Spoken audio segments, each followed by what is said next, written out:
The story starts inside a grand mansion, where a blind boy named Kunan sits quietly, surrounded by family members wearing gentle, pitiful smiles. He's always been told his eyes would never work, so he often finds himself wondering what it truly means to see, and his father told him it's the ability to recognize colors and shapes. And it turns out that the reason Kunan was blind was that his eyes carried the mark known as the hero's scar, a mysterious imprint once left by the legendary knight Histor. His father told him it wasn't something ordinary, and Kunan should hold his head high for bearing it, not hang it low in shame. But even then, the maids would still whisper when they thought he couldn't hear, saying how heartbreaking it was, how sorry they felt for him. Kunan did hear them, and he couldn't understand why people would feel sorry for someone just because they couldn't see. Later that same day, his magic instructor showed up and a maid carefully led Kunan to the study. On the way there, he asked her if there was even any point in learning magic in the first place, so Iko gently told him it'd be a shame to waste such potential. After all, he was born with a water crest, and that was no small thing. It meant he could wield magic, a rare and valuable gift, so it's something to be proud of. But Kunan still didn't see the use, and even if he masters magic, he'll still need someone to lead him around everywhere he goes. When they reached the study, the teacher introduced herself as Genie and said it'd be an honor to teach him. Not long after, they began the lesson, and to everyone's surprise, Kunan nailed the first spell right off the bat. With just one attempt, he conjured a small sphere of water. Of course, since he couldn't see it, he didn't know what it looked like. Genie explained that he had made a floating ball of water, roughly the size of an eyeball. Hearing that suddenly sparked something in Kunan. If he mastered magic well enough, maybe he could create new eyes with his power so he could see. And that tiny idea lit a fire in him, so from that moment on, Kunan held on to one belief. If he trained hard enough, one day, magic might let him witness colors and shapes the same as everybody else. Then one afternoon, while eating lunch, something unusual happened. Kunan got curious about what was actually inside his sandwich, and for the first time, he asked about the ingredients. So Echo happily walked him through each one, describing every detail. And preparing meals for him suddenly felt more meaningful now that he was finally curious about what he was eating. After finishing lunch, Kunan's tutor Flora drops by to read with him and asks what story he's in the mood for today. Without hesitation, Kunan says he wants to hear about the legendary knight Histor. Flora pauses, clearly caught off guard because she knows full well that Histor is the very hero tied to Kunan's blindness. The maid catches her hesitation and flashes her a confident thumbs up, signaling it'll be alright. Flora nods, agreeing to go ahead, but gently asks Kunan to tell her if the story becomes too upsetting. But he assures her it won't be an issue, saying he wants to absorb every piece of knowledge he can, no matter how heavy. As Flora begins recounting the tale, Kunan learns that ages ago, the world's champions clashed in a brutal war against the Demon King. Histor, hailed as the nation's greatest warrior, managed to strike down the Demon Lord. Though it cost him dearly, he emerged victorious, but with one arm and one leg lost in the fight. Ever since that battle, it's said that some of his descendants are born incomplete, missing limbs, eyes, or other parts of their bodies. So these children are often labeled as the hero reborn or bearers of the hero's scar. But even as he listens, Kunan quietly brushes it off as nonsense. Deep down, he knows this has nothing to do with him. His life isn't some echo of a heroic tale, it's his own, and what truly matters isn't a myth or a legacy, it's what he can accomplish through magic. He doesn't care about some legendary scar. What he cares about is unlocking the full potential of his power, and he's already made up his mind. He'll figure out a way to craft new eyes using magic, no matter what it takes. But the sheer amount of magical training he throws himself into eventually pushes his young body past its limits, and he ends up collapsing from total exhaustion. Iko rushes to his side and hurries him back inside to rest. Once he's had time to recover, Kunan, more determined than ever, realizes he has to step up both mentally and physically. And passing out from magic overuse just won't cut it for someone chasing a dream this big, so if he wants to wield magic for long stretches without faltering, he needs to toughen up his body as well. Iko suggests he start learning swordsmanship to build endurance and muscle, and also eat more to support his growth. Still, she warns him that everything needs to progress gradually, piling it all on too fast could do more harm than good. With his mind made up, Kunan dives into his new regimen under the guidance of Master Aro. The training is grueling and leaves him drained, but little by little, Kunan keeps up. The progress is slow, but it's steady, and that's what matters. When it's time for his magic lesson, Jenny arrives at the training field and Master Oro quietly steps aside to give them space. Jenny approaches and remarks how impressed she is to see him picking up swordplay on top of everything else. Kunan nods, confirming that he's been working at it, explaining that if he's serious about his goal, he's going to need a ridiculous amount of stamina to back it up. Genie had always seen Kunan as the quiet, brooding type, but today he feels entirely different. There's no trace of that empty look in his eyes. Now there's purpose burning behind them. They get started on their magic session, and Genie asks him to perform the same spell they practiced last time. Back then, Kunan had barely managed to conjure a single water orb, but now, without hesitation, he summons 7 of them at once. Jenny's stunned because she hasn't taught him any new techniques, yet he's managed to leap forward entirely on his own. That same afternoon, Princess Mirika, Kunon's fiancée, is set to visit. The idea of the meeting leaves her uneasy. Kunon's always been too withdrawn for her taste, and while she understands that this marriage is a matter of royal duty, the thought of being tied to someone so emotionally distant leaves her cold. But the moment she steps into the mansion, she notices something's changed. Kunon carries himself differently. He has a spark now, and their conversation flows in a way it never has before. He even shows off his progress in water magic, and to her surprise, she finds it genuinely fascinating. They spend the entire day together, and it turns out to be a surprisingly lovely time. On the carriage ride home, Mirika can't stop herself from blushing, her mind drifting back to the way he spoke, the way he smiled. And for the first time, she actually looks forward to seeing him again. As for Kunon, the encounter leaves him quietly reflecting. He realizes he's been overlooking Mirika all this time, taking her presence for granted. So with fresh resolve, he goes straight to Flora and asks her to teach him how to carry himself like a true gentleman, one worthy of Mirika's hand. That night, Jenny finds herself replaying Kunon's training session in her head. No matter how she looks at it, the fact that he effortlessly casts 7 water spheres at once is hard to ignore, especially since even she hasn't pulled that off before. It's becoming painfully obvious that Kunon has already mastered the fundamentals of water magic, which leaves her with almost nothing new to teach. Still, she needs to keep earning her paycheck, so she decides it's time to shift her teaching strategy. The following day, during their lesson, she introduces a new concept, breaking water magic down into separate stages, generating the water, suspending it in midair, and holding its form. To demonstrate, she conjures 2 orbs of water, one steaming hot and the other ice cold, then explains that real mastery comes from controlling the nature of the magic itself. That's what sets seasoned mages apart from novices. Kunon takes her words seriously and decides to test the method right away. He uses his magic to fill a cup with water, then hands it to Iko and asks her to give it a taste. She takes a sip, pauses, and then remarks that the water oddly tastes like apples. Jeannie keeps a straight face, but deep down she's fuming. Yet again, Kunon picked up something new almost instantly before she even had the chance to break it down properly. That evening, Kunon doesn't sleep a wink. He stays up, training nonstop, determined to fully grasp the technique Jenny showed him. He focuses hard on visualizing apples, their shape, their fragrance, every little detail. He gets most of it right, but no matter how hard he tries, he just can't seem to picture their colors. This becomes a serious hurdle. If he can't imagine colors, then creating his own eyes through magic will remain out of reach. But Kunon doesn't back down and swears to keep trying, no matter how long it takes. By the next morning at breakfast, Kunon gives it another shot. He conjures a water orb and gently moves it above the apples sitting on the table. Suddenly, his body jerks upright and his eyes widen in disbelief. Iko rushes to him, concerned, and asks what's wrong. But Kunon's expression shifts to excitement as he blurts out that he can see colors. At first, Iko assumes he's just imagining things until he points to the fruit bowl and accurately calls out 2 green apples and 3 red ones. She checks, and when she realizes he's spot on, her eyes fill with tears of joy. Without a second thought, she throws her arms around him and squeezes tight, overjoyed at his breakthrough. Iko then rushes to deliver the incredible news to Kunon's father, explaining with excitement that Kunon can now use magic to see colors. She adds that the closer an object is and the more clearly defined its shape, the easier it is for him to identify its color simply by touching it. Even more astonishing, she mentions that this ability now lets Kunon read books by tracing the ink on each page and recognizing the color of the letters. Though he hasn't quite learned how to read words just yet, she's confident that it won't be long before he figures that out too. Kunon's father is overjoyed by the update and swells with pride, feeling like his son is finally making real, undeniable progress. The next morning, Kunon decides to surprise Jeannie before she arrives by showing off a massive red water orb he created using his magic. He's fully focused, carefully forming the spell until out of nowhere, his entire family suddenly appears and the shock completely throws him off. He loses control and the red water explodes in every direction, soaking both himself and Iko from head to toe. The scene leaves him looking like he's been doused in blood, which makes his mother scream in horror and faint. Kunon is left blinking in confusion, wondering what just happened, until Iko calmly explains that blood is red and seeing her son covered in it probably freaked his mom out a little too much. Kunon's father doesn't waste a second and sternly scolds his son for causing such a scare and declares that his allowance will be cut off for 2 whole months. Then he turns to Iko and announces that her pay will be slashed for 3 months straight. The moment those words hit her ears, Iko, who lives and breathes for her paycheck, passes out instantly. At the same time, hidden just out of sight behind a nearby bush, Jenny silently watches the entire scene play out. As she takes it all in, one thought crosses her mind.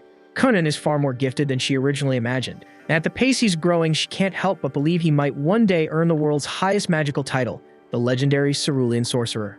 A few days later, Kunon's father brings up the idea of sending him to school. Hearing that, his older brother Ixio is caught off guard and points out that Kunon's never even set foot outside the estate. Gurion agrees but says that's exactly why he wants him to go, to help his little brother learn how to adapt to the real world. The moment hits Ixio with a flashback from when they were younger, back when he tried to guide Kunan outside to play. Kunan had been nervous, so Ixio offered to hold his hand the whole time. But just as he turned to lead him out, he tripped over the stairs and face planted. Snapping back to the present, Ixio hides his nerves and assures their father he'll do everything he can to support Kunan. The following morning, Iko watches with amusement as Kunan plays around with a bowl of water. He explains that he enchanted the dish with magic and turned it into a fortune teller's tool for fun. Iko jumps at the idea and asks him to use it to check if her long-lost youth is still alive. He grins and tells her she's still in her prime. Not done yet, she teases him by asking if he can tell her who her future husband will be. Kunan smirks and says that someone as gorgeous as her will never have a shortage of admirers. Flora watches the two bicker and banter and starts second-guessing whether it was smart to teach Kunan how to joke like that in the first place. Later, Flora starts a lesson with him, all while Kunan keeps cracking jokes like a pro. She wonders if he's headed down the path of becoming a shameless flirt, but deep down, she's just happy to see how much he's changed. His smile is brighter now, and his mood lighter. After the lesson wraps up, Iko takes him outside to meet his father. Feeling chilly, she asks him to conjure up some warm water balls. Kunan does so, but feels uneasy because he can't help but wonder why his dad would want to see him this late. Akko tells him not to worry since he hasn't done anything wrong, unless you count that blood explosion incident a while back. Kunan fires back that she's the one who talked him into it in the first place, but he admits it was kind of fun. Before long, they reach the main estate where the head butler, Balin, greets them. Not long after, Kunan's older brother shows up and leads the two toward their father's room. As they walk, his brother asks if Kunan needs a hand getting around. Kunan quickly shakes his head, reminding him he can sense his surroundings just fine now. His brother nods, though the memory of messing up last time still lingers in his mind. Shortly, they step into a room where both of Kunan's parents are already waiting. Once Kunan and his brother go inside, Iko and Balin stay outside the door. Then Gurion turns to Kunan and asks if he's open to the idea of attending a proper school. Kunan shuts it down immediately, saying he doesn't want to be a burden on others who'd have to look after him all the time. He adds that he's got something important he's working on at home and wonders if it's really that big of a deal not to go. Gurion explains that while it's normally mandatory for noble kids to attend school, he managed to get a special exemption from the Emperor so Kunan could stay home due to his condition. Kunan's not thrilled, he suspects favoritism and says as much, but Gurion waves it off and tells him to stay focused. He tries once more to get Kunan to change his mind about staying home, but Kunan dodges the subject and instead asks if he can get his allowance back. That sets Gurion off and the two of them dive straight into a heated back and forth. Thankfully, his wife steps in and reminds him why they're even having this talk. Regaining his composure, Gurion gets back on track and explains that this is about Mirika. He points out that any noble who skips their duties ends up shunned, and if she marries someone seen as uneducated, the backlash would fall on her too. That hits Kunan harder than expected, and after thinking it over, he finally agrees to give school a shot. Still annoyed by the whole situation, Kunan is at least a little comforted when Gurion clarifies that he doesn't have to attend full-time, just show up for the yearly advancement exams. As long as he shows up 5 times for tests, he'll qualify for graduation, and that bit of news actually lifts Kunan's spirits. Ixio jumps in to remind Kunan that both he and Mirika are upperclassmen, so they'll help him settle in. His mom perks up, excited at the thought of getting her son's uniform ready. She calls Iko, and the two of them head out to get Kunan's measurements with Ixio trailing after them. Gurion stops him just before he can leave, warning that some nobles might give Kunan and Mirika a hard time at school. Ixio takes the hint and assures him he'll keep an eye out and support his brother as best he can. The following morning, Kunan tells Mirika he's decided to enroll. She lights up, clearly happy that they'll get to spend more time together. Kunan admits he's a little nervous about being in a brand new place, so she tells him not to worry, she'll make sure he's taken care of. He thanks her, but can't help thinking that they might stir up some drama with her fanboys. When he brings it up, Mirika tries to brush it off like it's nothing, which makes Kunan suspicious. He asks if she's even popular at school, and she quickly sits up straighter, proudly saying that 5 guys have a crush on her. Kunan just sighs, realizing he'd better brace himself for dealing with some jealous punks. Afterward, Kunan slips into his uniform, getting ready for his first day at school. As he steps outside toward the carriage, Iko can't help but gush over how good he looks, and Kunan fires back with a smug joke about his irresistible charm before climbing into the carriage. But right before they set off, he casts a water-based spell to coat the wheels in a soft gel. After saying goodbye to his family, Kunan finally heads off toward the city. While they're on the road, Ixio notices how smoothly the carriage is gliding over the rough ground. Kunan explains that he created the spell to absorb all the bumps, pointing out that no one wants to deal with back pain just from a ride to school. Feeling proud of his handiwork, he wonders if becoming a magical technician might not be a bad career down the line. Ixio then checks in, asking if Kunan's nervous, but Kunan shakes his head, saying he's a lot stronger than he used to be. He thanks Ixio for all the support over the years and apologizes for being a burden when his condition was at its worst. He also tells his brother to let go of the guilt over that accident, saying it's in the past now. Ixio's caught off guard, but Conan stays firm and says that he's ready to keep moving forward, no matter how rough the road gets. Ixio smiles, seeing just how far his little brother has come from those darker days. But then Conan suddenly takes it up a notch, boldly claiming that he'll live longer than the whole world just so he can enjoy life to the fullest. Ixio blinks, wondering if this new attitude has Iko's fingerprints all over it. As they approach the school gates, Ixio is once again impressed when Conan accurately senses the people nearby. Eventually, they arrive at the school entrance, and Conan steps out of the carriage. Mirika hurries up to greet him, only for Conan to start gushing about how beautiful she looks. She chuckles and throws his teasing right back at him, leaving Ixio watching in stunned silence. When Mirika turns to guide him inside, Conan doesn't move right away. She looks back, a little puzzled, but Conan is focused, listening closely to the dozens of voices echoing inside the building, though the noise feels a bit overwhelming for once he feels like he's ready for it. After taking a deep breath, he extends his hand toward Mirika and cheekily asks her to escort him like a dainty maiden. She laughs and agrees, taking his hand with a smile. In a quieter corner of the academy, Cunan's newly assigned tutor Cast kept glancing at the door, wondering why her new student was running late. She knew Cunon was the son of a marquis, and that thought alone made her doubt if someone as green as her was even qualified to teach him. Before she could spiral further, a bunch of girls nearby started squealing over a gorgeous newcomer. She turned to see what the fuss was about, and her jaw nearly dropped as Cunon casually strolled past with his fiancée clinging to his arm. Snapping out of it, Cass rushed to catch up and introduced herself as his instructor. Cunon, without skipping a beat, greeted her in an overly feminine tone, saying he was just playing the part of a graceful lady. Cass stood there frozen, completely thrown off, until the bell rang and spared her the awkwardness. Mirika and Ixio gave a quick goodbye, leaving Cunon with Cast, who now realized she'd probably drawn the short straw with this oddball student. Not far away, a few students peered through a window, eyes fixed on Cunon. One of them muttered that Cunon bore the mark of a hero's scar, and that small comment was enough to tick off Prince Lyle. Noticing his mood shift, his flunkies immediately backtracked, smothering their earlier compliments with half-hearted jabs. The prince then spun around and ordered them to follow him, clearly irritated. Back with Cast, she prepped a private room for Cunon's advancement exam. She asked if he understood the basics, and he gave a quick nod. She then went on to explain that although students usually had long breaks between exams, Cunon would be allowed to take as early. Cunon looked puzzled, so she added that his father had pulled strings with the king to make it happen. Cunon casually mentioned that his father was actually pretty tight with the king. Still, he couldn't shake off the guilt that his dad had to use favoritism to pave his way. He turned to Cast and apologized for putting pressure on the school because of his status, but she just acted like she didn't hear it. But Cunon didn't stop. He started venting about the messed up politics in noble society. Trying to change the subject, Cast silently handed him the exam sheet. Cunon didn't even glance at it and just kept trashing his corrupt father until Cast finally snapped and begged him to leave her out of high society's messed up politics. Sometime later, Cast sits down alone with Cunon's exam papers. After all the ranting he'd done about aristocratic nonsense, she figured his answers would be an absolute mess. But the moment she starts reading, her eyes widen in disbelief because he didn't just do well, he aced the entire thing.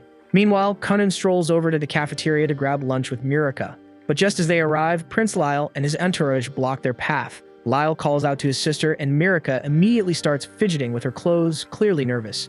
Curious who's trying to stop her, Cunon steps forward and comes face to face with the prince. A few paces behind, Ixio approaches and freezes at the sight of a noble confronting his little brother. Lyle wastes no time and throws a jab at Cunon, mocking him for getting engaged to Mirika, despite his disability. Mirika's heart sinks, but she can't bring herself to defy her older brother. Cunon picks up on her silence and without a word decides Lyle needs to be taught a lesson. Before he can act though, Ixio steps in and tries to defuse the situation. But Lyle is already fired up and snaps at him to back off, so Ixio stands there, unsure of what to do. In the meantime, Cunon secretly casts a spell, drawing moisture from the air and nearby drinks, then sends it surging into Lyle's pants. Cunon then casually points at the growing wet patch and blurts out that the prince might want to check his trousers. The crowd around them goes dead silent before a ripple of gasps spreads through the room. Lyle panics and swears he didn't wet himself, but the damage is done, and with a red face, he storms off to clean up.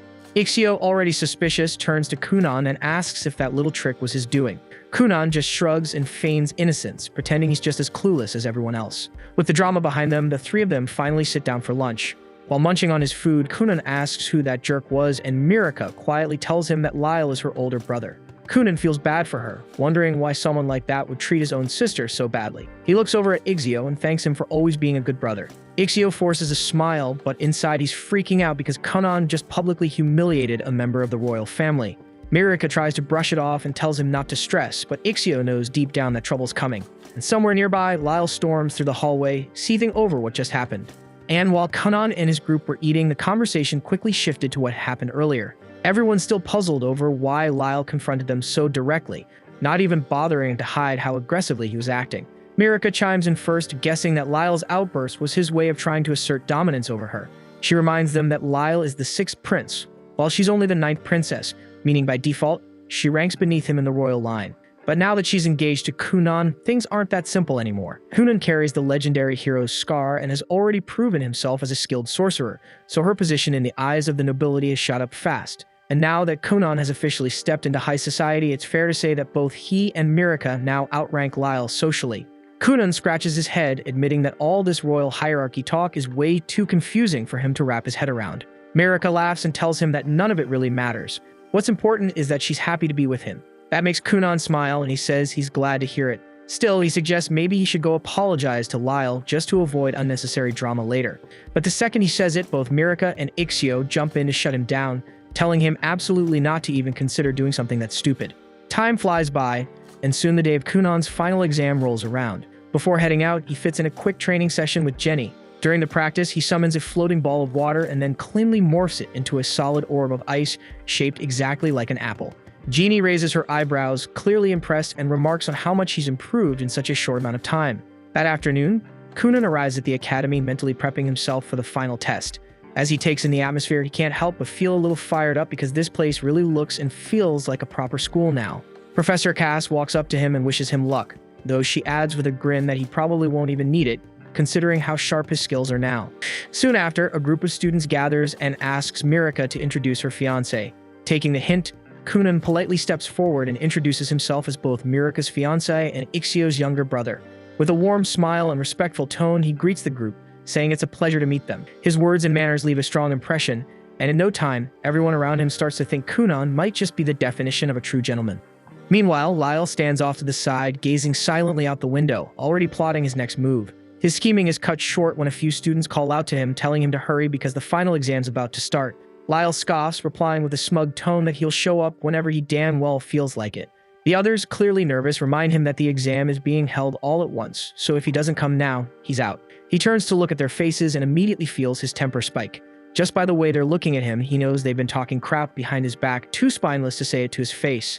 That realization only pisses him off more, but right before he can unleash anything, Kunan suddenly steps up with a bright smile, grabbing Lyle's hands like they're old friends. Beaming with energy, Kunan cheerfully introduces himself, saying they didn't really get the chance the other day. Caught completely off guard, Lyle yanks his hand back and snaps, asking who the hell gave Kunan permission to speak to him, let alone touch him. Kunan quickly apologizes, but instead of backing off, he just keeps complimenting Lyle with genuine admiration. One praise after another, and before Lyle even realizes it, his face starts turning red. He tries to hold his expression, but the redness gives him away.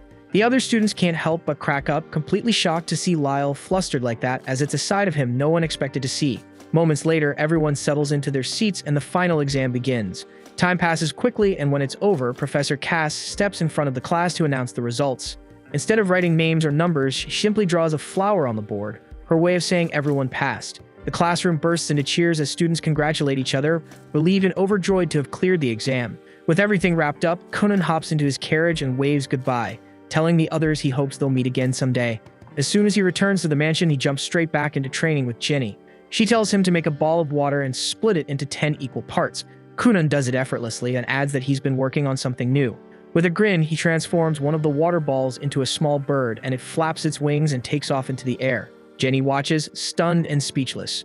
A few seconds pass before she drops to her knees, realizing with a heavy sigh that there's barely anything left she could teach him. Not long after, the two sit down for a quiet tea break. That's when Jenny finally gathers the courage to be honest with him. She tells Kunan flat out that she truly has nothing left to teach him. According to her, he's already mastered every form of basic magic, and once he moves on to more advanced spells, he'll easily leave her in the dust. She confesses that it's been like this for a while now. She just kept throwing together odd little exercises, hoping to stay useful somehow. The moment she says that, Kunan bolts upright in protest. He tells her he's known for a while, but it was those very exercises, random or not, that helped him expand his magic. He insists that without them, he never would reach this level. Then he suddenly asks if she's trying to walk away because the pay isn't good enough, and says if that's the problem, he'll just tell his dad to give her a raise. But Jeannie shakes her head, her tone quiet but firm. She tells him it's the opposite. She can't keep accepting such a generous salary when she's no longer earning it. She doesn't want to be paid like a teacher when she doesn't feel like one anymore. She walks over to him and gently places both hands on his shoulders, locking eyes with him as she says she's reached her limit. She repeats it clearly. There's nothing more she can teach him, but Conan refuses to hear it. He begs her to keep making those exercises, even if they're just smoke and mirrors meant to fool him into thinking he's learning. He says he doesn't care if they're fake. If it helps him grow, then it's more than enough. Still, Jenny doesn't flinch. She meets his eyes and tells him, plain and firm, that she just can't do it anymore. After saying that, she turns her back to him and walks away. As she makes her way home, she thinks about everything Conan has accomplished, the talent, the drive, the things she never imagined a kid could pull off. Then something sparks inside her. A fire she thought had long gone out suddenly ignites again. If Conan can aim to become the cerulean sorcerer, then so can she. There's no way she's letting herself get left behind by her own student. It's not too late, not for her. Back at the mansion, Iko informs Kunan that Flora has stepped down from her role as well, now that he's officially completed the Noble Children's curriculum and graduated. Her job, by all standards, is done. Kunan feels a little downhearted, realizing he never got the chance to properly say goodbye. But Iko explains that Flora didn't offer any farewells because she knew she wouldn't be able to hold back her tears. Hearing that, Kunan decides he'll write her a letter, something sincere to thank her for everything she did. That evening at dinner, Kunan brings up Genie's resignation to his father, Arsene Gurian. He explains how Genie felt unqualified to keep teaching him, believing that Kunan deserves someone far more gifted in magic to help him move forward. While they sit and think it over, Ixio suddenly recalls hearing about an elite royal sorcerer known as Zionli. The name instantly grabs Kunan's attention. Without hesitation, he says he wants Zionli to be his next teacher. But before the idea can even settle, Arsene cuts in and shuts it down immediately. He explains that requesting a royal sorcerer is next to impossible. Those mages operate directly under the crown and don't take private students. They're too important to leave the castle and almost never accept outside requests. But instead of backing down, Kunan starts cooking up a plan. He says he'll tag along during his father's next castle visit, pretend to get lost inside, and when one of the royal sorcerers shows up to help him, he'll somehow charm them into becoming his mentor. Arsene doesn't even let the idea breathe. He shuts it down on the spot, calling it reckless and flat-out dumb with a success rate that barely scraped 10%. He tells Kunan to forget it entirely, but before Kunan can argue back, his mother chimes in, flashing Arsene the classic puppy dog eyes. That's all it takes. Arsene folds instantly, groaning as he agrees to bring it up with the king and see what can be done. A few days later, Grand Master within the castle receives Kunan's formal request for royal tutelage. At first glance, the man barely gives it a second thought and is seconds away from tossing it aside. But the moment he notices the name Kunan Gurian, bearer of the hero's scar, he pauses, interest flickering in his eyes. A few days pass after that, and Kunan finally receives a summons from the royal palace to appear before the kingdom's royal sorcerer. He climbs into a carriage with his father, who looks genuinely pleased with how everything has played out. Kunan remarks that the bond between the king and his father must be incredibly strong if a request like this was accepted so quickly, but his father explains that the real reason for this meeting is that the court's head sorcerer took a serious interest in Kunan and his magic and personally wanted to see him. His father then asks what kind of spells Kunan can use at this stage, and Kunan immediately begins chanting before forming a small sphere of water, which soon transforms into a black cat that calmly settles on his lap. His father stares in disbelief, saying he never imagined magic could accomplish something like this, and reaches out to pet the tiny cat. He is shocked to find that it does not feel like magic or water at all, but exactly like any ordinary cat he might find wandering outside. Kunan explains that he only recently perfected its appearance, since before that he could only create animals that were completely transparent, though lately he has learned how to freely alter their color. His father happily plays with the cat for a while, prompting Kunan to ask if they should adopt a real one for their home. But like a typical father, he immediately shuts the idea down, insisting that cats would just make a mess around the house and that he would probably trip over one and injure himself. On top of that, he adds that Kunan's mother prefers dogs anyway, so the decision is not really up to him. Before long, they arrive at the capital and are welcomed by a silver-haired girl named Helga, the kingdom's second princess and Mirika's older sister. Kunan greets her cheerfully, saying he feels incredibly lucky to have someone as beautiful as her as his sister-in-law. His father briefly wonders if his son might be a bit too smooth for his own good, but decides to worry about that later. Helga smiles and says she has heard many stories about Kunan from her younger sister and would love to talk with him at length. She also notices the cat and asks if it needs any special food, but the moment Kunan's father sets it down on the ground, Kunan cancels the spell, and the cat melts back into nothing more than a small pool of water. Helga quickly realizes that Kunan is far more talented than she originally assumed. While his father looks genuinely disappointed about not getting the chance to name the cat, Helga offers to escort Kunan up to the Black Tower, as his father mentions that he plans to speak with the king for a bit before possibly heading home. Kunan tells him not to worry, saying that after visiting the Black Tower, he's thinking about meeting up with Mirika and maybe taking her out somewhere. His father tells him to enjoy himself and promises to have a carriage prepared whenever Kunan decides to return. Helga soon leads Kunan toward the Black Tower and casually asks whether he's fine walking on his own or if he needs any help. Kunan says he's completely fine, then immediately starts bombarding her with questions that leave her utterly confused, since every one of them is insanely complex when it comes to magic. She tells him that she can't possibly keep up with such a deep discussion while walking and instead asks if he knows how many children the current king has. Kunan admits he never really thought about it, so Helga explains that the king is an absolute powerhouse who has 7 princes and 10 princesses. She herself is the 2nd princess, while Mirika is the 9th. But what makes their kingdom especially unique is that the line of succession doesn't follow the usual rule where the eldest son automatically inherits the throne. Instead, they practice something known as a meritocracy, where every prince and princess is judged based on their abilities, talents, and dedication to their chosen path. Because of this system, even the youngest royal child has the same chance of claiming the throne as the oldest. Helga goes on to explain that she has already stepped away from her own claim by choosing the path of a mage, dedicating herself fully to refining her skills and becoming one of the country's greatest wizards. As they move through the corridors, Kunan suddenly feels an inexplicable pull toward a nearby window, where he stares absent-mindedly toward a dark tower in the distance, sensing countless different magical presences coming from it. Not long after, Helga shares something she considers extremely important, warning him that there is a real chance he could be dragged into the succession struggle for no good reason. She advises him not to align himself with any faction until he is absolutely certain of his stance, and cautions him to never say anything that could later be twisted and used against him to damage his reputation. In exchange for all that valuable advice, Kunan decides to return the favor by showing Helga a unique trick of his own. He freezes a thin film of water beneath his shoes, forming a slick layer of ice that lets him glide forward almost like he's skating. Helga instantly falls in love with the idea and excitedly tells him to try it on her too. Kunan quickly casts the spell again, and before long, the two of them are sliding through the corridors like a pair of reckless idiots, laughing as they go, while the guards scramble to chase them down since they can't risk Helga getting hurt. But sadly for the guards, Kunan and Helga are far faster than expected and manage to leave them behind. Their luck doesn't last long though, as a knight spots them and immediately gives pursuit. Kunan asks if they should stop, but Helga is having way too much fun and insists they can probably outrun him. That confidence turns out to be misplaced as the knight catches up to them and drags them outside into the garden, where they receive a proper scolding. Afterward, they are escorted toward the tower, where Kunan is finally introduced to Rondamund Actard, the kingdom's head sorcerer. Just standing before him makes Kunan feel small, and he realizes just how vast the world truly is.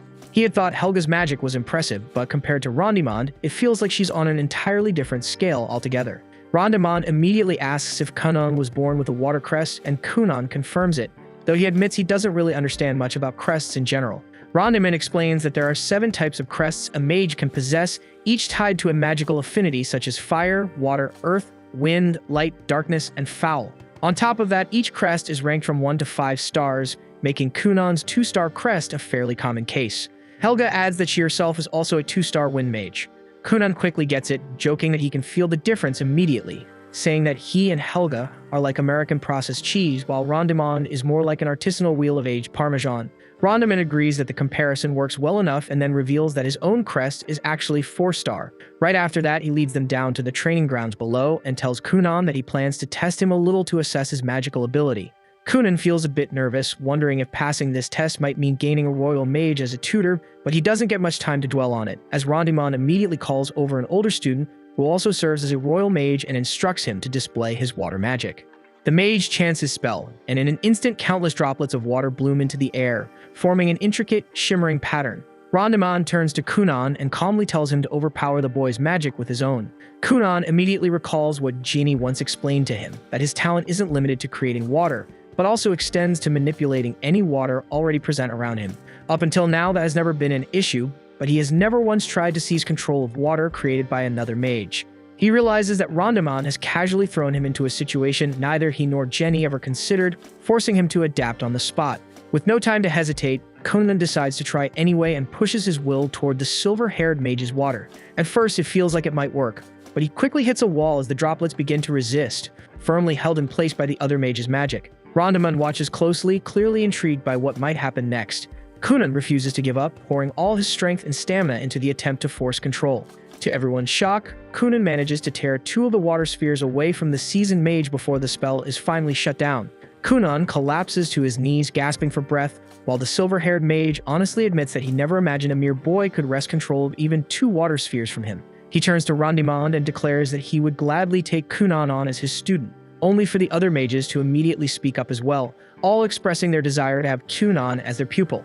Rondimond shuts them down at once, saying he wants to see more of what Kunan can do and tells Kunan to create something of his own choosing. Kunan immediately shapes his water magic into a trampoline, and without hesitation, Rondimond jumps onto it, bouncing around like he's having the time of his life. The other mages quickly line up, eager to try it themselves, wanting to understand how it works and whether they could replicate it. Rondimond, however, tells Kunan that he wants him to stay the night at the castle so they can further explore the limits of his abilities. Kunan apologizes and explains that he already has plans since he has a date with Mirika and needs to take her out to dinner that evening. Right then, Helga asks if he can create any other animals with his magic, or even humans. Kunan answers that he can do both and immediately forms a human-shaped doll made of water magic, modeled after his maid. It isn't fully perfected yet, so the figure is still slightly translucent, and he hasn't fine-tuned the movements either, which makes it a bit awkward for now. The young mage then asks if the doll can actually do anything, and Kunan brings up the time he tried to make one fly, though it didn't go over well since the doll ended up looking pretty stupid while doing it. Rondimond instantly takes interest, leaving Kunan no choice but to demonstrate. He starts messing around with the doll, sending it flying back and forth through the air repeatedly, which ends up scaring half the people in the castle.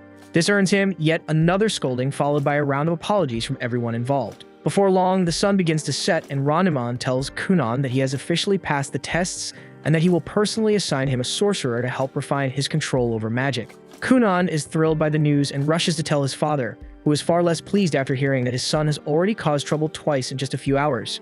He scolds Kunan for being reckless with his magic before storming off. Not long after, his father leaves to return to their mansion, leaving Kunan behind with Helga. She quickly realizes that Kunan needs to head to Mirika or he'll end up late for dinner.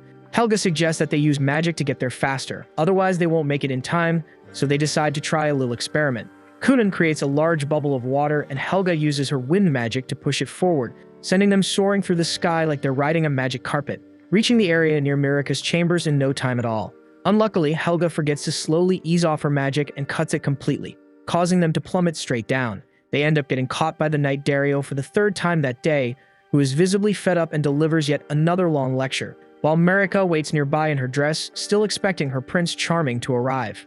Mirika's losing it, pacing back and forth like a storm's brewing in her chest, stressed out wondering if Kunan's even going to show. The maid tried to ease her nerves, suggesting maybe Kunan just got caught up at the academy and that's why he hadn't arrived yet. Thankfully, not too long after, a knock echoed through the room. The maid answered the door to find a guard standing there, announcing that Kunan had finally shown up and was waiting outside for the princess. By the time she turned around, she was stunned to see Mirika already posted up on the couch, sipping her tea like a queen who hadn't just been losing her damn mind minutes ago. Before the maid could even open her mouth, Mirika had already slipped out the door, power-walking her way straight to her fiancé. She spotted Kunan waiting at the bottom of the stairs, where he immediately apologized for showing up late, then hit her with some smooth talk, saying the moon looks stunning tonight despite being blind as hell. He reached for her hand, which she gave with a soft smile, and just like that, he led her to his ride and whisked her off to a high-end restaurant. Once they stepped inside the place, the staff wasted no time offering them some overpriced sparkling water, fancy stuff only people with actual money would entertain. Not that it mattered, because these two weren't exactly scraping coins. As they settled in and started sipping, Mirika's maid quietly observed Kunan's polished posture and the way he carried himself, pure noble vibes. Mirika broke the silence first, asking if he'd had time to swing by the Black Tower today. Kunan lit up at the question, sharing how he actually met her older sister there, and that every mage he encountered was straight up incredible, especially the second Princess Helga. He added that he passed the mage assessment too, though he still had no clue who his mentor was going to be. The guy kept laying on the charm throughout the night, and Mirika was clearly vibing with it, even if her maid still found some of it kinda cheesy. But hey, young love's messy like that, so whatever. After dinner, Kunan hit her with something bold. He gently held her arm and told her that while this kind of dinner might only happen once in a while for now, but after they got married, he'd make sure every damn night felt just like this. Even the maid, who usually rolled her eyes at this kind of thing, was caught off guard. Maybe those hours spent watching overly dramatic romance clips online weren't such a waste after all, because even she had to admit Kunan might not be such a cringelord after all. Mirika kept her composure like a proper noblewoman, calm and graceful the whole way back until the door shut behind her. The moment she stepped into her room, all that elegance vanished. She spun around and collapsed onto her bed, giggling like a kid, heart racing as she replayed everything Kunan had promised her, and she couldn't stop smiling. A couple days later, Kunan made it back to his mansion. He was tucked away in his study, busy scribbling down a report when Iko's voice rang out from the yard. She was knee-deep in laundry and called out for a hand.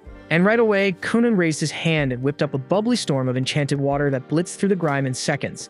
Iko gave him a quick thanks, but Kunan just sighed, saying he was in the middle of wrapping up that report and now it'd be delayed. Iko rolled her eyes and told him to quit being such a shut-in bookworm, but Kunan explained that he needed to get it all down while it was still fresh in his head. Iko shot back that nerds don't get girls, and if he kept hiding from the sun like some cave troll, he was going to end up short and scrawny. Kunan paused as the brutal truth hit him that girls really do go for tall guys, but Iko leaned in with a teasing smirk and said she'd still pick him, as long as he was packing heat where it counts. They ended up chilling under the shade of some drying linens, and Kunan casually asked if a reply had come from the Black Tower yet. It was still radio silence, and it looked like they hadn't picked his tutor. But just a few days later, like magic, a letter showed up. To his surprise, the letter revealed that none other than Zonli, the devilishly charming archmage himself, had been assigned as Kunan's mentor. Kunan wasn't sure what to think. He'd only ever heard stories about the guy from his mother. But Iko is fangirled hard, swearing up and down that Zonli was the hottest man alive, and immediately started spiraling about her weight and hair, panicking over how she'd look if she accidentally bumped into him. Meanwhile, over at the castle, Helga paid Mirika a visit and casually dropped the news that Zonli had been selected to teach Kunan. Mirika lit up with excitement, thrilled that Kunan would be learning under the best of the best. Helga, on the other hand, let out a sigh and admitted that she had secretly wanted the job. Kunan was way more fun than most students, and teaching him would have been a blast. While walking through the corridor, Mirika catches sight of her two older sisters, Avril and Lydalia, standing there with smug smirks plastered on their faces. She halts instantly like a deer in headlights, but luckily Helga's right by her side, which helps her keep it together. But Eve just has to open her mouth, pretending she's concerned while clearly trying to stir shit, throwing a jab about how everyone's been buzzing about Kunan lately. Then she drops the bomb, saying they're not even married yet, just engaged, so Kunan technically still has the freedom to fall for any other princess he fancies. That jab hits Mirika right where it hurts, making her visibly uncomfortable. But Helga doesn't let it slide, and she claps back without hesitation, calling both sisters washed-up F-tier nobodies, saying even if Kunan had working eyes, he still wouldn't waste a glance on them. That shuts them up real quick, their cheeks burning red with rage before they storm off, snapping that Helga should stop acting like a thug and try acting like a proper princess for once, especially since she's already been written up by a knight 3 times. Back at Kunan's estate, he's sipping on tea with Iko, his mind drifting as he tries to picture what his new teacher might be like. Meanwhile, Iko's off in her own world, blushing hard just thinking about Zonli and how she'll finally get to see him in person. Out of nowhere, a carriage pulls up outside. Mirika steps out first, catching Kunan completely off guard with her surprise visit, but he doesn't waste a second before turning on the charm, laying it on thick about how he needs mental prep to handle being near someone so beautiful. What he doesn't realize is that Zonli is still sitting inside the carriage, silently listening to every cringeworthy line, wondering what kind of mess he just got himself dragged into. Kunan, of course, is still going off, even making weird comments about how Mirika probably changed her soap. Eventually, Zonli's had enough and steps out of the carriage. Kunan freezes and instantly picks up on the overwhelming shift in presence and knows without a doubt that this man is Zonli. Echo, meanwhile, is having a silent meltdown, but Kunan's too focused on the pressure rolling off Zonli like a storm cloud. His magical aura alone is enough to rattle anyone, and Kunan instantly knows that this guy isn't just strong. He's on a whole different level, leagues beyond any mage Kunan met at the Black Tower, and he might even be stronger than the Grandmaster himself. Mirika notices the look on Kunan's face and asks him if something's wrong, but he brushes her off and steps forward to greet Zonli, introducing himself properly. Zonli casually shrugs and says he couldn't care less, making it clear he has zero patience for bratty kids. Akko, meanwhile, is baffled how a mage can be this damn rude, yet somehow that bookworm brain of hers finds it kinda attractive. Zonli doesn't sugarcoat it. He flat out says he never asked for this babysitting gig and that the Grandmaster basically dumped it on him. Kunan, unfazed, just shrugs it off and says they're all stuck playing along with the rules of politics and seniority, so what choice do they have? Dario takes that moment to introduce himself properly as Mirika's personal guard, while Kunan gives him a quick apology for all the chaos he stirred up earlier. They eventually gather for some tea, but Zonli's clearly not thrilled, especially with how Mirika and Kunan keep tossing flirty remarks back and forth. Their back and forth gets so cheesy, he finally cuts in, tells them to cool it, and reminds them he's here to talk magic, not listen to some corny teen drama. With a smirk, he decides to mess with Kunan a bit and throws out a question and asks if the kid knows anything about compound magic. Kunan calmly answers that it's an advanced technique where the caster merges multiple spells into one. Zonli then pushes further, wanting to know how many spells he can juggle at once. But the answer that comes next catches him way off guard. Kunan tells him he can pull off 31 spells at once, and sometimes push it to 32, though he admits it gets shaky there. Xianli actually perks up at that and admits even he can't go beyond 50 spells, which blows Kunan's mind since he didn't think anyone could hit that number. Xianli asks him how the hell he broke through the 20-spell ceiling. Most people hit a wall there. Kunan just shrugs again and says he stacked a bunch of spells together like building blocks, one on top of the other. Xianli can't help but be impressed because he didn't expect someone to figure out that kind of technique on their own. It suddenly makes sense why so many other mages were pissed that he got the chance to tutor Kunan while they were left out, even though they were the ones who welcomed him to the Black Tower. Back then, Xianli didn't get what the fuss was about. Sure, they said Kunan was promising, but even they probably didn't realize just how much of a freakishly rare talent he really is. Xianli finally starts giving a damn and stands up from his chair, telling Kunan to prove he's not all bark and no bite because he's not about to waste his time on a kid who can't back up his big talk. Then, without blinking, he tells Kunan to grovel and beg him to become his tutor. Mirika instantly thinks there's no way in hell Kunan would ever lower himself like that, only to be proven hilariously wrong as Kunan folds instantly, calling Xianli the greatest sorcerer alive, going on about how amazing he smells, and even joking that a straight guy like him could totally fall for a dangerously hot mage like Xianli. Xianli, creep the hell out, tells him to cool it and zip it before things get any weirder. Then to test the little freak, he raises his hand and casts a spell, and suddenly a thick wall of dirt rises up from the ground. He tells Kunan to destroy it if he can, using whatever tricks he's got. But just before Kunan makes a move, Xianli casually throws in a request and says he wants to try out that waterbed he keeps hearing about. Without missing a beat, Kunan casts a spell and summons a floating bed made of water. Xianli says he'll supervise from there, takes a seat, and the moment he touches it, his eyes go wide. Before he knows it, the man gets sucked into a dreamy nap, knocked out cold by the ridiculous softness. While Xianli's passed out in waterbed heaven, Kunan checks out the wall and immediately senses what's going on. The thing looks basic, but there's a thick layer of powerful enchantments underneath, making it damn near unbreakable. Turns out Xianli had stacked more than 40 layers of magic on top of each other, but Kunan doesn't panic. Instead, he calmly sits down next to the princess and pours her a cup of tea. He figures they'll just chill until the guy wakes up, only then will he bother breaking it. 2 hours crawl by before Xianli finally wakes up, rubbing his eyes as the sun dips below the horizon. He looks around, sees his wall still standing, and asks if Kunan gave up. Kunan just sips his tea and tells him he was waiting. And now that he's awake, it's time. The boy walks up to the wall and uses a spell, releasing a stream of soapy water that gently eats away at the dirt. Slowly but surely, the wall melts down. Xianli watches, grinning, realizing Kunan didn't try to brute force it like most idiots would. Instead, he picked the clever route, and that moment seals it. Xianli officially takes him in as a student and tells him to be ready. Starting tomorrow, they'll be diving headfirst into every experiment he's got lined up. The following morning, Xianli shows up once again with Princess Mirika in tow, immediately announcing Kunan as the luckiest kid alive for getting the honor of learning under the kingdom's top-tier mage. Kunan, already an expert at brown-nosing, dives right in, gushing that he's without a doubt the luckiest person ever to be mentored by the most ridiculously handsome man in the entire realm. Xianli cracks a smirk, clearly pleased, and warns him that today's session won't be a walk in the park, so he better not expect any mercy. Kunan throws himself into a full-on soap opera performance, clutching his head dramatically and whining that if Xianli went easy on him, he'd assume the love was gone. Xianli gives him a side-eye, slightly creeped out by the clingy little weirdo, tells him to chill the hell out and drags him inside. But the second they step into the room, Kunan's buzz crashes. Turns out today's lesson is just copying Xianli's chicken scratch memos into clean, legible documents. Kunan instantly realizes what's happening.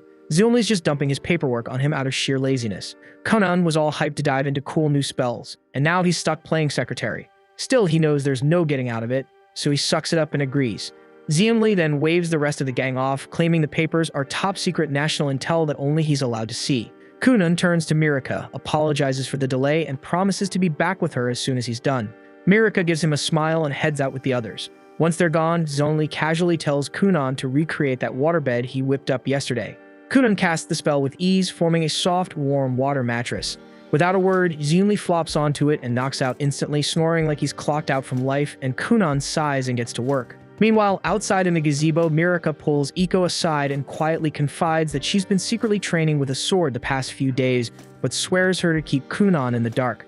Iko's taken aback since it's pretty rare for a princess to pick up swordsmanship, but she nods and agrees to stay silent. Shortly after, Mirika suits up, grabs her wooden sword, and steps out onto the practice grounds to spar with Dario. It's obvious she's still green, but she's picking things up fast, driven by a fierce desire to improve. She's determined to become someone worthy of standing beside Kunan. She knows he carries the hero's mark, meaning fame and glory are basically guaranteed for him. So if she wants people to see them as equals, she'll need to earn her place with skill and strength of her own. Back upstairs, Kunan's still hunched over the ancient parchments, trying to make sense of the cryptic mess. The handwriting is so atrocious it's nearly impossible to tell if he's looking at letters or some deranged attempt at a diagram. While he's in the middle of wrestling with one especially indecipherable memo, Zonli finally stirs from his nap, looking fully recharged. He glances over at Kunan and asks how far along he's gotten. Kunan replies that he's about halfway through, but instead of getting a pat on the back, Zonli fires off a jab saying even a blind guy could work faster than him. Kunan fires right back, saying anyone would go blind trying to read that garbage. He says Zonli's handwriting is so bad, even a mud-covered worm smeared across the page would look more legible. Zonli scowls and tells him not to insult his masterful script by comparing it to lowly insects, but Kunan just shrugs and warns that he's definitely sending an invoice for all the unpaid labor he's been stuck with. Zonli tells him not to get cocky, that this is part of his training. Kunan looks confused until Zonli explains that reading from a book gives temporary knowledge, the kind that fades over time. But when your brain struggles to interpret something and your hands physically write it down, the info sticks deeper. It becomes knowledge that's harder to lose. Kunan finally understands the point, giving a quiet nod as he realizes this roundabout method is still a form of training, even if it feels completely ridiculous. As evening rolls around, Zonli gets ready to head out again. He tells Kunan to make sure the rest of the work's done before his next visit. But just before he steps out, Kunan stops him and asks about some weird-looking markings on one of the memos, and they kind of look like a spell. Zonli pauses, thinking it over, and says it'd be faster to show than explain. He tells Kunan to swing by the capital next time, and he'll demonstrate it in person. Kunan lights up at the idea and immediately spins toward the princess, promising that he'll see her again soon. The following morning, Kunan makes his way back to the capital and gears up to enter the Black Tower once more. As soon as he shows up, the royal mages swarm him, excited to see him again and throwing out a barrage of questions. But before he can get a word in, Zonli appears and tells him to follow. Helga stops Zonli with a horrified look and asks if he's seriously planning to take Kunan into that room, the demon room, but Zonli doesn't bother with an answer. He just turns to Kunan and tells him to summon the water bed. Kunan casts it without a hitch, and just like that, all the nosy students are out cold and snoring. As they continue walking up the stairs, Zonli suddenly turns to Kunan and asks if he knows anything about magical weapons. Kunan answers that magical weapons are special gear capable of channeling a user's magic. Zonli nods in approval and explains that there are mages out there whose sole job is to craft magical weapons specifically for the royal magicians. With that, he opens the door to his study, revealing a space buried in layers of dust and littered with scrolls from wall to wall. Kunan's eyes light up, practically buzzing with excitement as he dives into the mess, flipping through scroll after scroll, stumbling across tons of spells he's never seen or tried before. As he digs deeper into the pile, he finds a rare magic book, one that's only handed out to elite royal mages, and proudly announces that he's about to pull some good old-fashioned nepotism to get his hands on it. He spins around, grinning, and tells Zonli that he wants to stay here forever. Zonli chuckles and tells him he doesn't need to live there because one day the whole place could be his if he wants it. Then he shifts focus to a box in the center of the room, explaining that he's been developing a magical device for months, and the diagram Kunan saw yesterday was actually a blueprint of that very invention. Kunan steps forward and opens the box, only to find nothing inside. Baffled, he looks up at Zonli and asks what this thing's even supposed to do. Zonli explains that he's working on a machine that can give people whatever they want without lifting a finger. For example, if someone wants an apple, the machine would produce it. Kunan's eyes light up again, saying he'd love something like that, but with pancakes instead. Zonli nods and says that with Kunan's water magic, they can finally begin testing and maybe even release it to the public. He says his earth magic can handle the outer framework, while Kunan's water control is perfect for crafting the delicate internal mechanics. Kunan realizes this thing might actually be a game changer and agrees to team up with him on the project.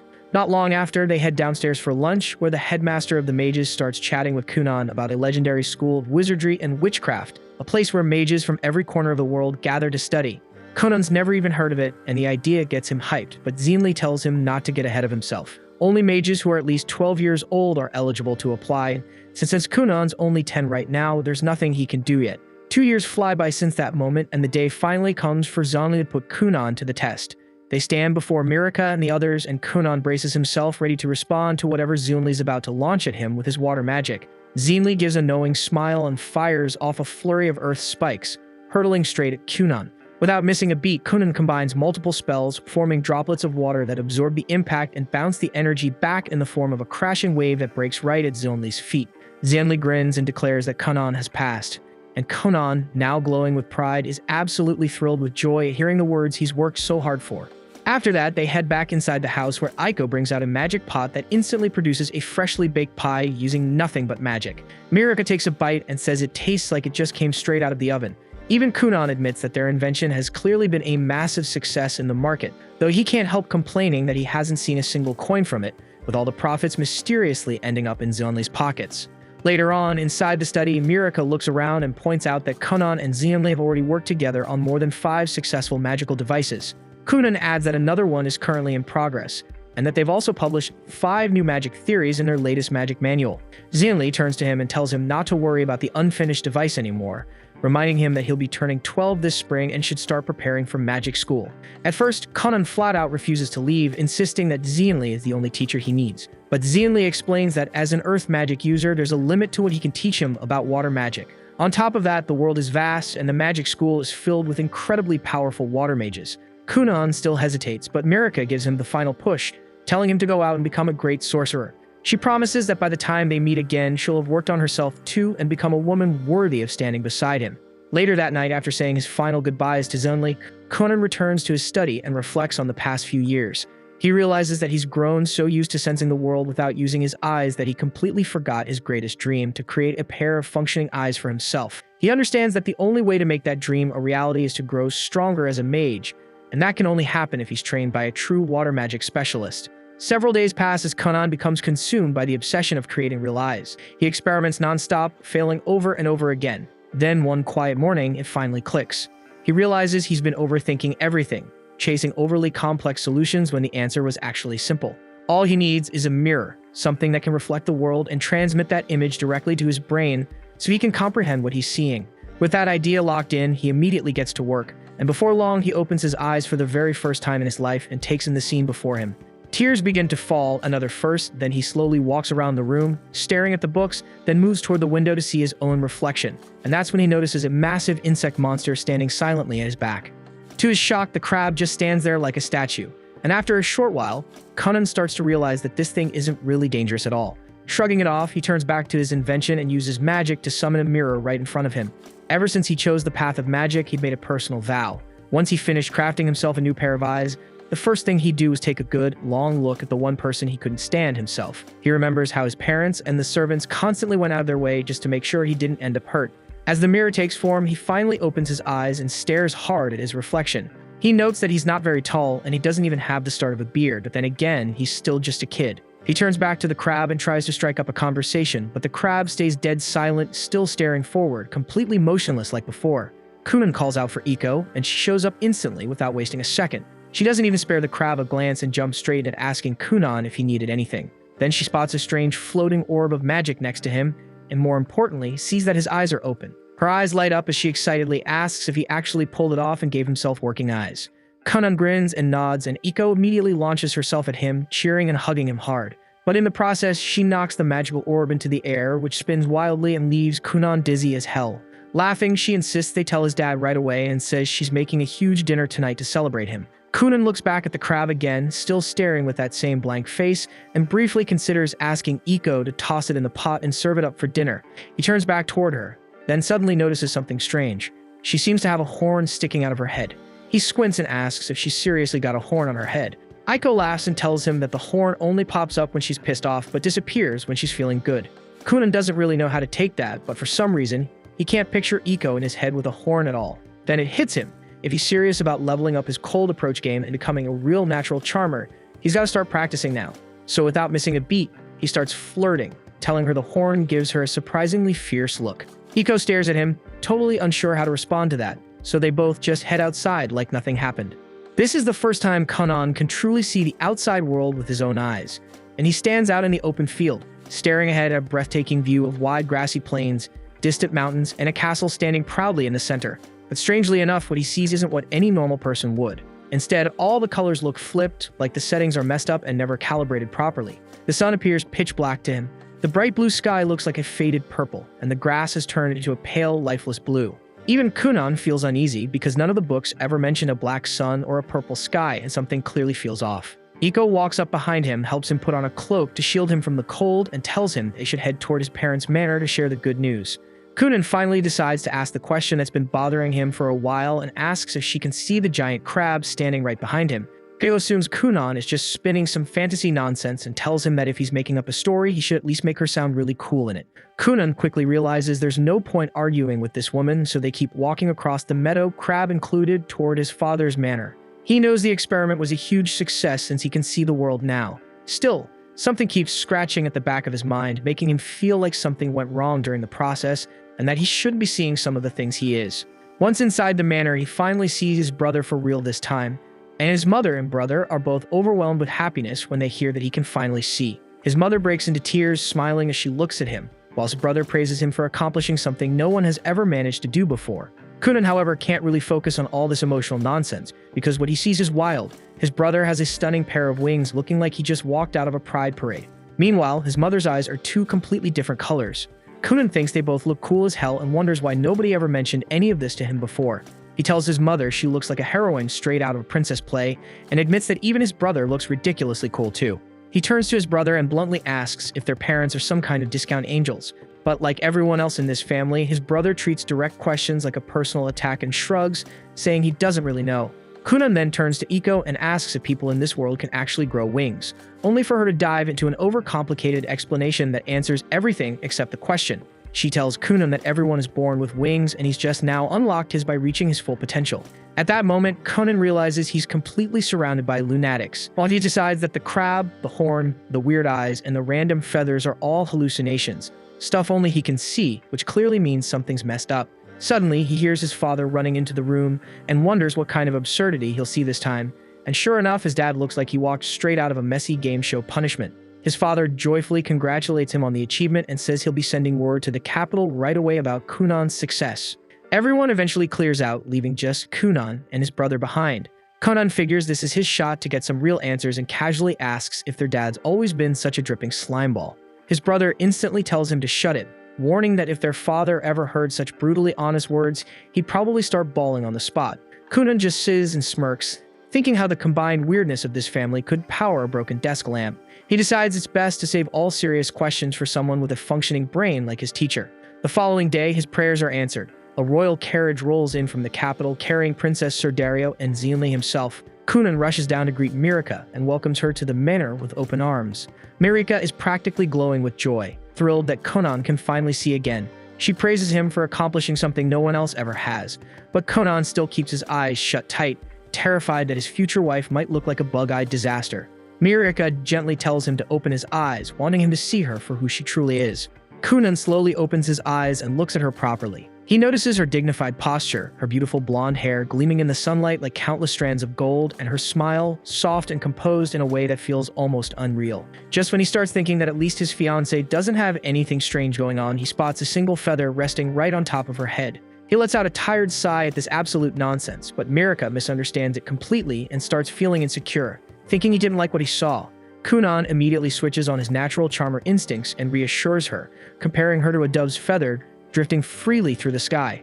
Right then, Dario steps out of the carriage and casually adds that this dove has been improving rapidly with the sword, and at this point she's more of a hawk than a dove. Kunan then notices a stunning ethereal sword resting on Dario's back and instantly asks about it.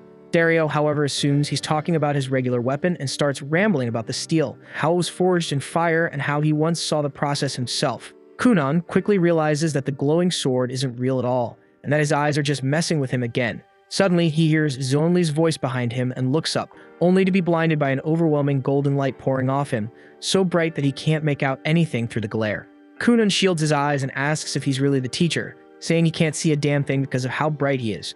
Zenli assumes Kunan is just flattering him and replies proudly that he's always radiant, overflowing with brilliance. Kunan has no idea how to get these self-absorbed idiots to understand what he's actually saying.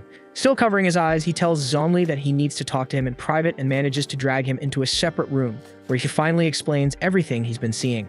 Zenli just bursts out laughing at how ridiculous it sounds, unable to believe that Kunan sees Mirika as a girl with a random quill sticking out of her head. Kunan snaps back, telling him not to brush this off because he definitely doesn't want to marry Mirika while he's stuck walking around with a giant crab at his side and his future wife has a feather on her head for no reason at all. Zenli starts thinking about why Kunan's seeing the world in colors that don't match reality. After a moment, he narrows it down to two possible explanations. One, Kunan might have unlocked the ability to perceive the shape of a person's soul, which would mean that the crab is a direct manifestation of his own. And the second is that Conan could be dealing with a serious case of magic sickness, which is messing with his vision and making him hallucinate. Xianli recalls a time when he passed through a forest so saturated with magical energy that it made him violently ill. He felt drunk, disoriented, and started seeing bizarre creatures floating around him. Conan immediately feels like that matches his experience pretty closely, but Xianli tells him they simply don't have enough information to say which theory is correct. Then, as a final thought, Xianli mentions that every animal perceives the world in different colors, which doesn't mean their vision is broken. He tells Conan to think of his own sight as a rare gift, not a problem. By the time they step back outside, the sun is already setting. Xianli bursts into laughter again at the mental image of Mirika with a single feather sticking out of her head.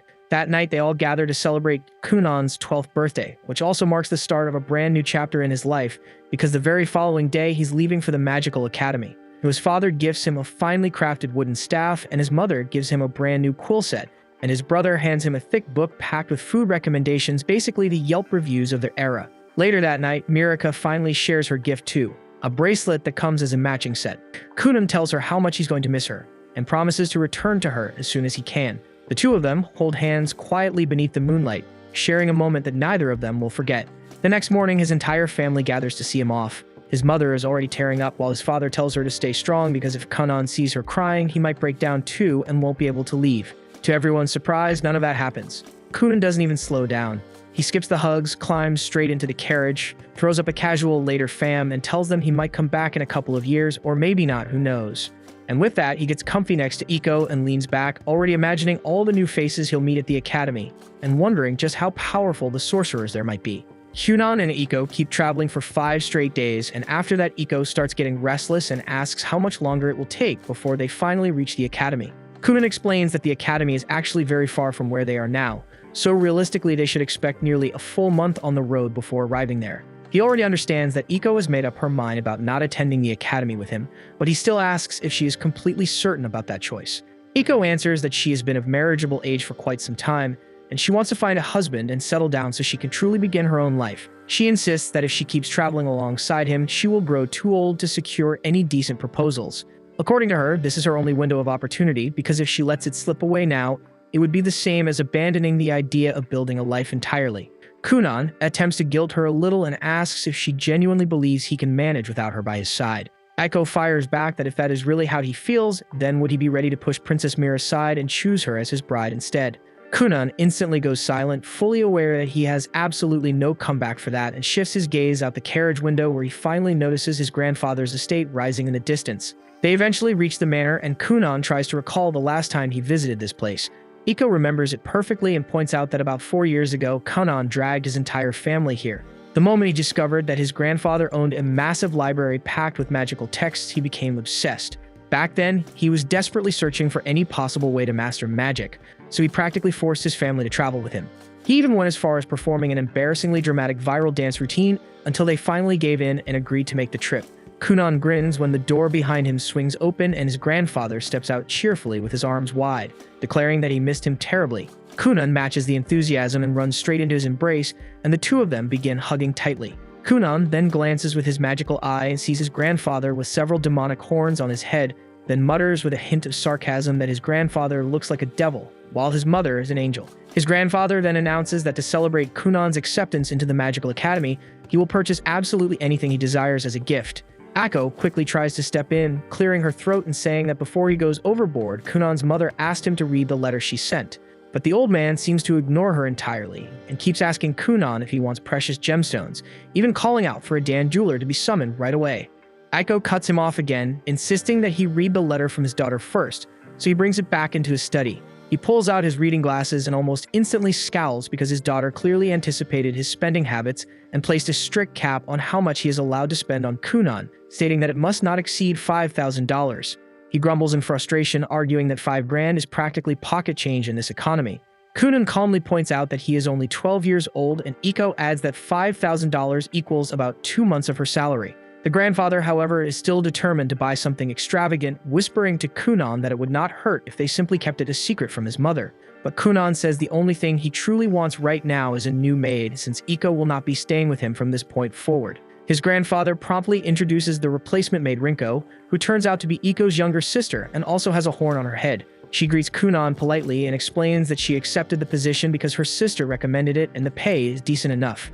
She mentions that she is saving money for her upcoming wedding and already has a fiancé, so she is not interested in any funny business. Kunan reassures her that she has nothing to worry about since he himself is engaged to a lovely fiancé and says they should value their partners above everything else. Rinko nods, adding that she and her fiancé plan to open their own shop someday, so she is putting money aside for that dream too.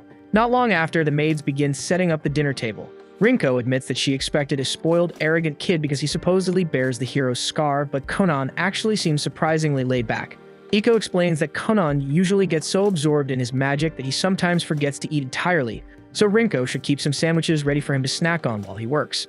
That comment brings back a flood of memories for Iko about everything she has experienced with him. When Conan's father first hired her specifically to look after his eccentric son, she did not quite know what to expect. But over time, she grew genuinely attached to him, and they went through countless ups and downs together. She recalls the first day he put on his school uniform and the first time he managed to see her with his own eyes.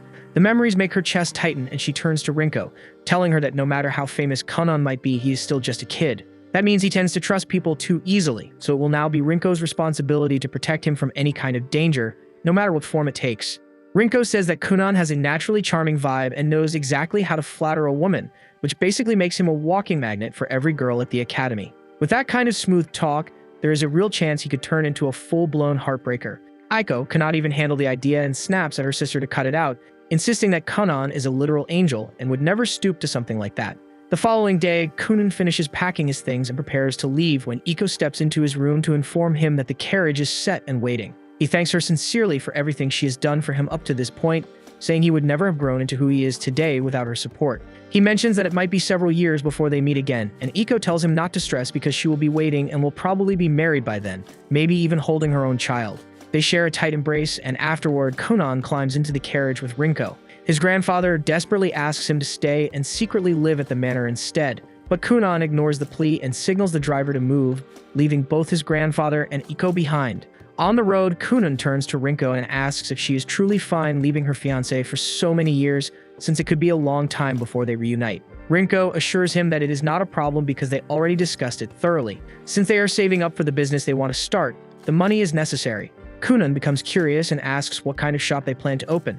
Rinko answers that they decided on a restaurant because she genuinely enjoys cooking, and if the place ever flops, maybe they'll end up on a reality cooking show and earn the privilege of being roasted by a world-famous chef. As the days pass, they gradually approach their destination until they finally cross into the kingdom of Durashik, famous for its deep connection to magic. They stroll through the streets, and Rinko quickly notices that nearly everything in town revolves around magic. While passing by a shop, Kunan spots several fascinating magic books displayed in the window and immediately steps inside to check them out. He is blown away by the variety available, but Rinko wonders what makes them so special when his grandfather already owns a massive library with thousands of volumes. Kunan explains that he has already finished every book in his grandfather's collection, and while there were not that many focused purely on magic, this shop specializes entirely in magical tomes, many of which are exceptionally rare. Rinko then questions if he plans to purchase anything, but Kunan tells her they would need to drop an insane amount of money for that. Rinko sneaks a look at the price tag on one book and nearly chokes when she sees that a single volume can cost up to $5 million. She says she could work several lifetimes and still not make that kind of cash, and that even a quarter of that amount would be enough to launch her restaurant and a few extra branches on top of it. Kunan just laughs and explains that these magical tomes are completely unique, which is exactly why owning even one costs a ridiculous fortune. Just before they step out, a woman wearing glasses approaches them and asks Kunan if he is a magician studying at the academy. Kunan gives her a polite smile and says he is only an applicant for now. The woman looks intrigued and asks him to demonstrate what kind of magic he can perform.